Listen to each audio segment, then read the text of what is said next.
Good morning students. आज हम chapter 1 के बारे में कुछ और आगे पढ़ेंगे। चैप्टर 1 के बारे में अभी तक हमने बस कुछ बेसिक नॉलेज ली है कि नंबर्स कितने टाइप के होते हैं। अब मैंने आपको लगभग सभी टाइम्स के नंबर पढ़ा दिए हैं। अब उसके बाद कुछ बेसिक बातें होती है जो हमको पता होना चाहिए। वो बेसिक बातें सीखने के बाद हम इस चैप्टर की तरफ बढ़ेंगे। इस चैप्टर को आप यूँ मत समझिएगा कि सर आप 1.1 में सारे क्वेश्चन दे रखे हैं एक साथ कराओ, फिर 1.2, फिर 1.3। बेटा मेरा पढ़ाने का तरीका ऐसा होता है कि मैं पहले हर चीज़ के टॉपिक को क्लियर करता हूँ और उस टॉपिक से कितने तरह के क्वेश्चन बन सकते हैं वो सारे क्वेश्चन एक साथ कराता हूँ। मेरा कंसेप्ट थोड़ा अलग है। मैं कभी भी ऐसे नहीं चलता कि 1.4 में 10 क्वेश्चन है तो 10 ही लाइन से करा दूँ। 1.4 में या 1.2 में जो बेसिक मैंने पढ़ाया है उस बेसिक के सारे क्वेश्चनों को एक साथ कराऊंगा, वो चाहे किसी भी एक्सरसाइज में हो। तो मैं बेसिक के अकॉर्डिंग बात करता हूँ। मैं एनसीईआरटी की एक्सरसाइज के अकॉर्डिंग कभी भी पढ़ाई नहीं करवाता हूँ। ये मेरी थोड़ा बेसिक को पढ़ने से क्या होता है कि हम एक के बाद एक आगे किसी भी क्वेश्चन को समझ सकते हैं कि हाँ इस बेसिक से कितने तरह के क्वेश्चन बन सकते हैं, तो उन सभी को एक साथ पढ़ लिया जाए। तो जैसे कि नॉर्मल बेसिक 1 है जो कि हम बचपन से पढ़ते आ रहे हैं कि 2 में से 4 को माइनस करा तो नॉर्मल सी बात है -2 होगा। अब इसको एक एग्जांपल के थ्रू समझिए। माइनस का सिंबल मतलब उधार और प्लस का मतलब सिंबल हमारी जेब में कोई पैसा पड़ा हुआ है। माइनस का मतलब उधार और प्लस का मतलब हमारी जेब में कोई पैसा पड़ा हुआ है। अब देखिए हमने पताशे खाए 2 रुपये के, हमने 4 पताशे खाए। अब हमारी जेब में पड़े हुए हैं 2 रुपये। हमने पताशे खाए 4 रुपये के।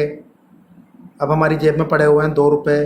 तो हम दुकान वाले पास कितने रुपए उधार रख के आए? 2 रुपये उधार रख के आए। तो 2 रुपये उधार, उधार का मतलब ये माइनस का साइन लगा दो। ऐसे ही देखिए हम पताशे की दुकान पे गए, हमने पहले 4 पताशे खाए, फिर 2 पताशे खाए। यहाँ पर प्लस का साइन नहीं लग रहा, मतलब हमारी जेब में 1 भी रुपया नहीं है। तो हम दुकान वाले पर कितने रुपए उधार रख के आए? 6 रुपये उधार रख के आए। ऐसे यहाँ देखिए हमारी जेब में 6 रुपये हैं और हमने 4 पताशे खाए। तो अब हमारी जेब में कितने रुपये रह गए? 2 रुपये रह गए। ऐसे ही बेसिक नंबर 2, √2 को √2 से मल्टीप्लाई करा तो हम लिखते हैं पहले √2 को √2 से मल्टीप्लाई करा तो √4, फिर लिखते हैं √4 को लिखते हैं √2 का होल स्क्वायर, फिर स्क्वायर से अंडर रूट को काटते हैं, फिर लिखते हैं 2। तो इतना बड़ा मेथड मत लगाइए। 2 रूट अगर कभी भी सेम नंबर के रूट दिख रहे हैं तो आप वहाँ से रूट हटा सकते हो। √2 को √2 से मल्टीप्लाई करा तो डायरेक्ट लिख सकते हो 2। √3 को √3 से करा तो 3, √4 को √4 से करा तो 4। ये हुआ 2 रूट्स के बीच में मल्टीप्लाई करने का कंसेप्ट। सबसे ज़्यादा जो कॉम्प्लिकेटेड आती है वो रूट के एडिशन में और सब्ट्रैक्शन में आती है। तो बेटा इस मेथड को अच्छे से सीख लीजिएगा। 3rd नंबर का यही सबसे ज़्यादा कॉम्प्लिकेटेड है, आपके बहुत कॉम्प्लेक्शन क्रिएट करेगा। जब आप रेशनलाइजेशन टॉपिक पढ़ोगे तो क्या होगा, आपको √2 को और √2 को ऐड करने के लिए बोलेगा। तो 99% बच्चे मैंने देखा है कि √2 और √2 को ऐड करने से कहते हैं कि सर √4 आएगा इसका आंसर। अब उन्हों को ये नहीं पता कि ऐड कैसे किया जाता है। तो इसका एक सिंपल सा मैं तरीका बता रहा हूँ और ये कब अप्लाई होगा इस चीज़ का ध्यान रखिएगा, जब रूट के अंदर सेम डिजिट हो। जैसे देखो यहाँ रूट में 2 है और यहाँ पर भी 2 है और उन्हों को ऐड या सब्ट्रैक्ट करवा रहा है, तभी इस तरीके को आप फॉलो करना। तो देखिए जिस नंबर पर रूट लगा रहता है मैं उसको x सपोज कर लेता हूँ। तो मैंने क्या करा, √2 को x सपोज कर लिया। तो अब देखो इस √2 की जगह पर लिख दिया s, प्लस की जगह पर लिख दिया प्लस, इस √2 की जगह पर लिख दिया x। तो x और x को जोड़ा तो कितना हो गया? 2x। x और x को ऐड करा तो कितना हो गया? 2x। अब मैं यहाँ पर x की वैल्यू वापस से पुट कर दूंगा, 2 की जगह 2, x जो मैंने क्या सपोज करा था √2 ये वापस रख दिया। तो √2 और √2 को ऐड करा तो 2√2। ऐसे √3 और √3 को ऐड करा तो 2√3। अभी बेटा आपके बहुत सारे क्वेश्चन आने वाले हैं, इसलिए मैं आपको बेसिक बता रहा हूँ। कि बच्चे कहाँ कहाँ पर गलती कर सकते हैं, तो उन गलतियों को पहले से ही हमारे दिमाग में सेट कर लिया जाए कि हाँ सर ने बताया था कि मैं इन जगह पर गलती कर सकता हूँ। फिर आपको मैं दोबारा नहीं कहूँगा कि बेटा आपने यहाँ गलती कर ली। सारी गलतियाँ मैं आपको एक एक करके बता रहा हूँ कि कैसे कैसे गलतियाँ हो सकती है। अगर आपसे बोला गया √5 और 4√5 को ऐड करो, तो मैं क्या करूँगा, रूट के अंदर 5 है तो उस √5 को x सपोज कर लूँगा। तो इस √5 की जगह पर x लिख दिया, +4 की जगह +4 लिखा हुआ है, फिर इस √5 की जगह x लिख दिया। x और 4x को ऐड करा तो 5x हो गया। x की वैल्यू वापस ऊपर से पुट कर दी √5, तो हमारा आंसर हो जाएगा 5√5। ऐसे यहाँ पर देखिए 3√3 में से 2√3 को सब्ट्रैक्ट करना है, तो √3 को मैं x सपोज कर लूँगा। Let √3 is equal to x। तो देखिए 5x - 2x, तो 5x में से 2x गया तो 3x, x की वैल्यू वापस से मैं √3 यहाँ पर पुट कर दूंगा। ऐसे देखिए √4 और 3√4 को ऐड करना है, तो √4 को x लिखा तो x + 3x 4x हो गया, x की वैल्यू वापस से पुट कर दी। अब देखिए √4 की वैल्यू 2 होती है, तो 4 2 जा 8 हो गया, 4 2 जा 8 हो गया। तो इस तरीके से आप इनों को देखेंगे। अब इसके अलावा अगर रूट के अंदर डिफरेंट नंबर हो और उनको को मल्टीप्लाई करना हो, रूट के अंदर सेम नंबर हो तो उनको मल्टीप्लाई करने का मैंने तरीका आपको बेसिक नंबर 2 में सिखा दिया है।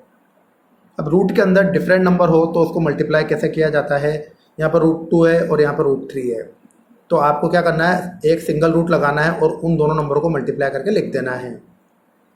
जैसे यहाँ √3 है, यहाँ √4 है, तो एक सिंगल रूट लगाना है और 3 को 4 से मल्टीप्लाई करके लिख देना है। जैसे √2 और √8 है, तो एक रूट लगाना है, 2 को 8 से मल्टीप्लाई करा 16 और √16 की वैल्यू होती है 4। क्लियर है। अब देखिए रूट में सेम डिजिट है लेकिन उसके बाहर कुछ और नंबर भी है। जैसे यहाँ दे दिया आपको 3√2 और 4√2। अब बात आती है कि इनको कैसे मल्टीप्लाई करा जाए, तो आप सुनिए। सबसे पहले आप इस 3 को लिखिएगा मल्टीप्लाई, फिर आप इस 4 को लिखिएगा। जिस पर रूट नहीं लग रहा सबसे पहले उन दो नंबरों को लिख दोगे। तो 3 पर रूट नहीं लग रहा था उसको लिखा, 4 पर रूट नहीं लग रहा था उसको लिखा।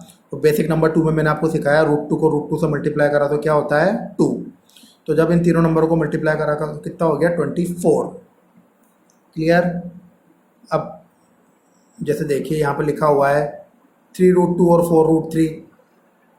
अब देखो मैंने क्या बोला आपको, जिस पर रूट नहीं लग रहा पहले उसको लिखो। जैसे यहाँ लिखा 3, यहाँ लिखा 4। अब 2 पर और 3 पर रूट लग रहा है और दोनों डिफरेंट नंबर है, जैसा कि हमने बेसिक नंबर 4 में पढ़ा है। अब रूट में कभी भी डिफरेंट नंबर आ जाते हैं और उनको मल्टीप्लाई करना है, तो एक सिंगल रूट लगा के उन दोनों नंबरों को मल्टीप्लाई करके लिख दो। तो 3 को 4 से मल्टीप्लाई करा तो 12 और √6 एज इट इज़। ये 12 को अंदर मल्टीप्लाई करके मत लिख देना 6 से, क्योंकि रूट एक बिल्कुल डिफरेंट चीज़ हो जाती है। अब इसके बाद देखिएगा आपके आता है कि आपको बोला गया है कि √3 का होल स्क्वायर ओपन करिए। होल स्क्वायर का मतलब क्या होता है कि जो बेस दे रखा है उसको 2 बार लिख दो। तो इस √3 को मुझे 2 बार लिखना है, तो √3 को 2 बार लिख दिया। जो बेस है उसको 2 बार लिखना है। तो हमने पढ़ा है √3 को √3 से मल्टीप्लाई करा तो 3 होता है। अब लेकिन अगर सपोज करो कहीं पर आ गया 4√3 का होल स्क्वायर, तो आप क्या करोगे, जो बेस है 4√3 इसको 2 बार लिख दिया। अब देखो जैसा कि मैं बार बार कह रहा हूँ, first number 4 as it is यहाँ पर लिखा, सेकंड वाला 4 भी यहाँ पर एज इट इज़ लिखा, √3 को √3 से मल्टीप्लाई करा तो 3 लिखा, 16 3 जा 48। तो आपका आंसर आ गया है 48। तो किस तरह से किसी भी चीज़ को ओपन किया जाता है, तो ये यहाँ पर इस बेसिक के थ्रू आप पढ़ोगे, ये आपके बहुत ज़्यादा काम आएगा। तो इन बेसिकों को धीरे धीरे पढ़ के हम हमारी एक्सरसाइज की तरफ बढ़ेंगे। तो आज हम 1.1 के कुछ क्वेश्चंस के बारे में पढ़ेंगे। 1.1 के कुछ क्वेश्चन के बारे में पढ़ेंगे कि 2 नंबरों के बीच में किसी नंबर को इंसर्ट करना। अब यहाँ पर भी आपको 3-4 तरीके से क्वेश्चन पूछा जा सकता है। तो मैं यहाँ पर आपको टाइप 1 जो कि लिखा हुआ है, जिसमें न्यूमरेटर गिवन हो, डिनोमिनेटर गिवन ना हो। जैसा कि देखिए आप बस 3 और 1 दे दिया है ना, सॉरी 3 और 4 दे दिया। अब दोनों में न्यूमरेटर गिवन है पर वो डिनोमिनेटर दोनों के 1 दे रखे हैं, देखिए यहाँ पर, जिसमें न्यूमरेटर गिवन हो। और क्या बोला है, 3 और 4 के बीच में 6 नंबर को इंसर्ट करके बताओ कि क्या होंगे। 6 नंबर इंसर्ट करके बताओ। तो बेटा तरीका देख लीजिए, जितने भी नंबर आपसे इंसर्ट कराने के लिए बोले हैं ना, जैसे यहाँ पर 6 नंबर इंसर्ट कराने के लिए बोले हैं, तो इस 6 में एक और बढ़ा दो आप, तो कितना हो गया 7। तो आपको इन दोनों नंबरों को, 3 को और 4 को, दोनों को 7 से मल्टीप्लाई और डिवाइड करना है। दिख रहा है, 6 नंबर इंसर्ट कराने के लिए बोला था, जितने भी नंबर इंसर्ट कराने के लिए बोले उससे एक नंबर ज़्यादा। तो 6 में एक जोड़ा तो 7, तो 7 से मल्टीप्लाई और डिवाइड दोनों तरफ। तो 7 3 जा 21/7, 7 4 जा 28/7। तो 21/7 और 28/7 ये अपन को दोनों नंबर मिल गए हैं इनों से। अब इनों के बीच के 6 नंबर कैसे निकलेंगे, 21 के बाद आता है 22, 22 के बाद आता है 23/7, 24/7, 25/27/7। तो 1 2 3 4 5 6। तो 3 और 4 के बीच में यहाँ पर हमने 6 नंबर इंसर्ट कर दिए हैं। चाहो तो आप काट के देख लो, 7 से 21 कटा 3 बार, 7 से 28 कटा 4 टाइम्स। सेम अगला एग्जाम्पल मैंने यहाँ पर लिया है, 1 और 2 के बीच में 5 नंबर इंसर्ट कराने हैं। तो 5 में एक जोड़ा तो 6, तो 6 से मल्टीप्लाई और डिवाइड कर दो इसको। तो क्या बना 6/6 और इधर बना 12/6। तो 6/6 के बाद क्या हुआ, 7/6, 8/6, 9/6, 10/6, 11/6।